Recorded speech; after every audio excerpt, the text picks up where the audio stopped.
Assalamualaikum dan salam sejahtera. Kami dari kumpulan Skoda Clever telah memilih tajuk model keseimbangan pasaran minyak masak kelapa sawit.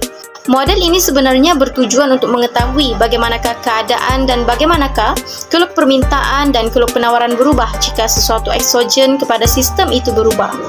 Dalam model ini juga kami telah menggunakan dua pemboleh ubah, iaitu endogen dan juga eksogen. Endogen merujuk kepada pemboleh ubah yang ditentukan dalam model, iaitu harga minyak masak kelapa sawit, kuantiti diminta dan kuantiti ditawar, serta keseimbangannya. Manakala untuk pemboleh ubah eksogen, ia ditentukan di luar model. Kami memilih tingkat teknologi dan subsidi kerajaan sebagai pemboleh ubah eksogen kami. Dalam model ekonomi, kita melihat beberapa andaian. Andaian ini dapat dilihat melalui dua pendekatan, iaitu pendekatan bukan matematik dan juga pendekatan matematik. Baiklah, untuk pendekatan bukan matematik, kita mengandaikan bahawa apabila teknologi dalam industri minyak masak kelapa sawit itu meningkat, maka produktiviti minyak masak tersebut akan meningkat. Ini menyebabkan penawaran terhadap minyak masak kelapa sawit akan meningkat. Keadaan ini sekaligus menyebabkan harga minyak masak itu meningkat. Situasi ini sama juga dengan subsidi. Apabila kerajaan mengenakan subsidi, maka kos pengeluaran yang ditanggung oleh sesebuah firma itu akan berkurang. Ini menyebabkan penawaran akan meningkat dan harga minyak masak kelapa sawit juga akan meningkat. Baiklah, untuk pendekatan matematik pula, kita akan menggunakan persamaan permintaan dan persamaan penawaran. Apabila permintaan sama dengan penawaran, maka keseimbangan pasaran dapat dicapai. Ini dapat dibuktikan melalui keluk keseimbangan asal pasaran minyak masak. Dengan menggunakan kedua-dua pemboleh ubah eksogen, kita dapati keluk penawaran akan berubah. Mari kita dalami model ini dengan penerangan tentang keluk permintaan dan penawaran serta keseimbangannya sebelum dan selepas berlaku peningkatan teknologi dan subsidi. Pendekatan matematik keseimbangan subsidi serta perubahan. Formula pendekatan matematik keseimbangan adalah keseimbangan pasaran QD sama dengan QS manakala permintaan P sama dengan C tolak DQ atau QD sama dengan A tolak BP. C bermaksud pemotong paksi harga, iaitu nilai harga P apabila kuantiti diminta QD adalah kosong dan C lebih besar daripada kosong. D pula bermaksud keturunan keluk permintaan, manakala A pula bermaksud pemotong paksi kuantiti, iaitu nilai kuantiti Q apabila harga P adalah kosong dan A lebih besar daripada kosong. B pula bermaksud keturunan keluk permintaan, manakala penawaran sama dengan P bersamaan C tambah DQ atau QS sama dengan N tambah MP. C bermaksud pemotong paksi harga, iaitu nilai harga apabila kuantiti diminta adalah kosong dan nilai C mungkin positif, negatif ataupun kosong.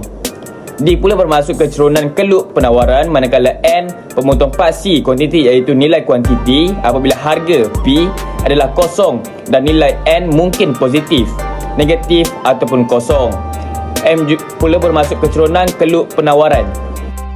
Subsidi dalam pendekatan matematik adalah sama dengan P bersamaan C tambah DQ tolak subsidi ataupun QS sama dengan N tambah M dalam kurungan P tambah subsidi. Jumlah subsidi pula adalah subsidi per unit darab Q1. Subsidi yang dinikmati pengeluar adalah subsidi per unit tolak dalam kurungan P0 tolak P1 darab Q1. Subsidi yang dinikmati pengguna pula adalah P0 tolak P1 darab dengan Q1.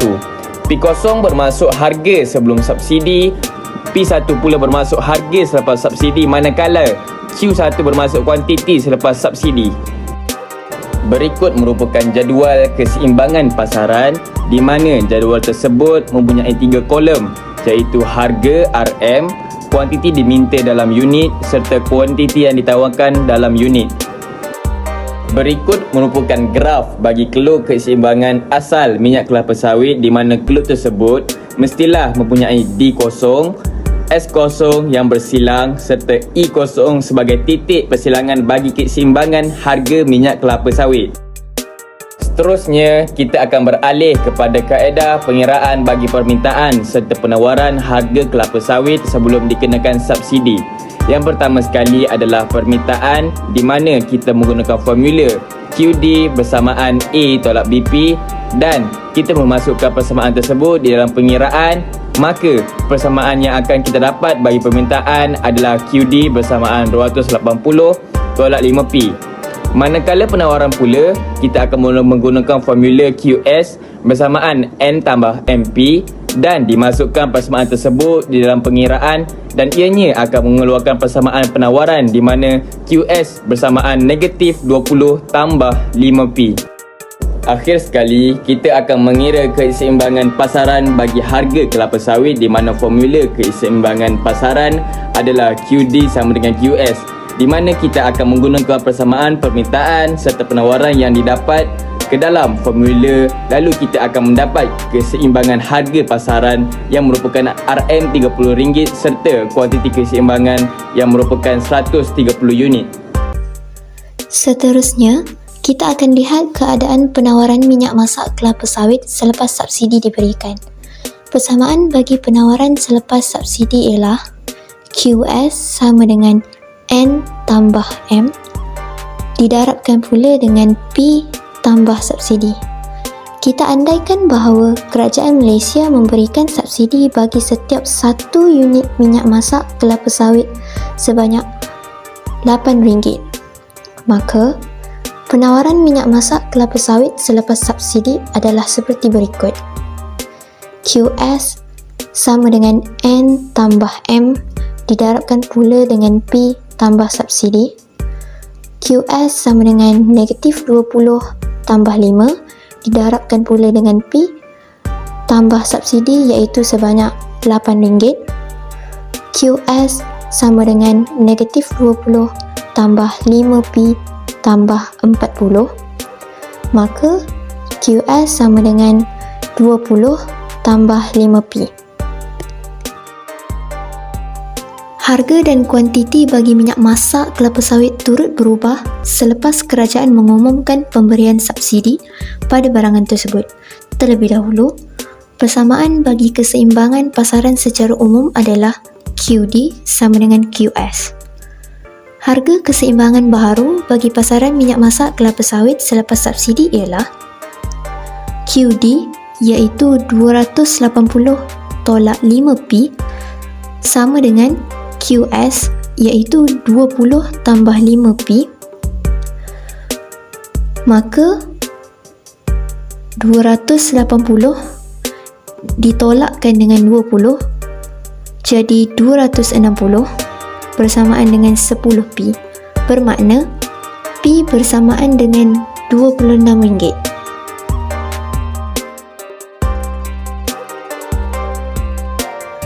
Manakala kuantiti keseimbangan baharu pasaran minyak masak kelapa sawit selepas subsidi dapat diterangkan seperti berikut. QD sama dengan 280 tolak 5P, QD sama dengan 280 tolak 5 didarabkan pula dengan 26 iaitu harga keseimbangan baharu pasaran minyak masak kelapa sawit selepas subsidi. Seterusnya, QD sama dengan 280 tolak 130, maka QD bersamaan dengan 150. Oleh itu, harga keseimbangan baharu selepas subsidi ialah RM26 dan kuantiti keseimbangan baharu ialah 150 unit. Harga berkurang sebanyak RM4 dari RM30 kepada RM26 dan kuantiti penawaran bertambah sebanyak 20 unit daripada 130 unit kepada 150 unit. Secara keseluruhan, jumlah bagi subsidi yang diterima oleh firma pengeluar minyak masak kelapa sawit adalah sebanyak RM1,200. Jumlah subsidi yang dinikmati sepenuhnya oleh pengeluar minyak masak sendiri pula berjumlah RM600 apabila subsidi iaitu RM8 ditolakkan dengan hasil tolak harga keseimbangan lama dengan harga keseimbangan baru dan didarabkan pula dengan 150 unit kuantiti keseimbangan baharu pasaran minyak masak kelapa sawit. Dan bagi subsidi yang dapat dinikmati oleh pengguna adalah sama dengan subsidi yang dinikmati oleh pengeluar iaitu sebanyak RM600. Saudara-saudari, saya akan memberikan contoh berkaitan deskriptif subsidi. Rajah 2 menunjukkan keluk pasaran baru minyak masak kelapa sawit selepas subsidi diberi.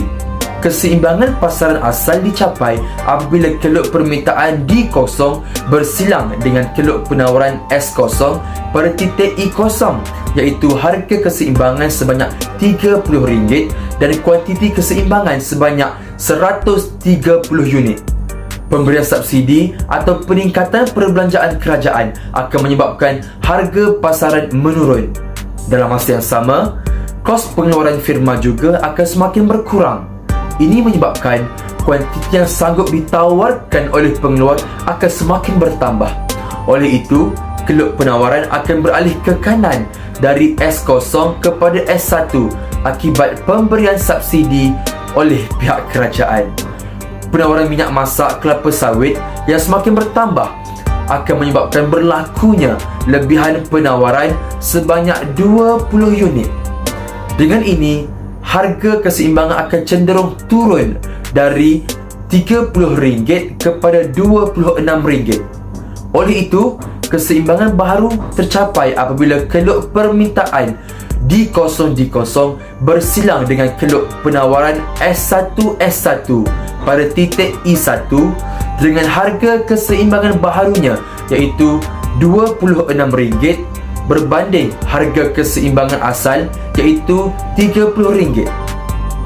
Kuantiti keseimbangan baharu yang dicapai pula ialah sebanyak 150 unit, iaitu peningkatan sebanyak 20 unit daripada kuantiti asal. Seterusnya, saya akan menerangkan tentang pendekatan bukan matematik. Bagi jadual yang pertama menunjukkan kuantiti diminta dan kuantiti yang ditawarkan sebelum berlakunya perubahan teknologi terhadap pengeluaran minyak masak kelapa sawit.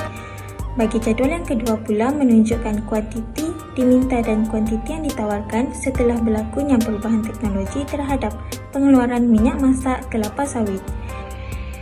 Jadual ini akan diterangkan dengan lebih jelas di dalam keluk yang akan ditunjukkan sebentar lagi.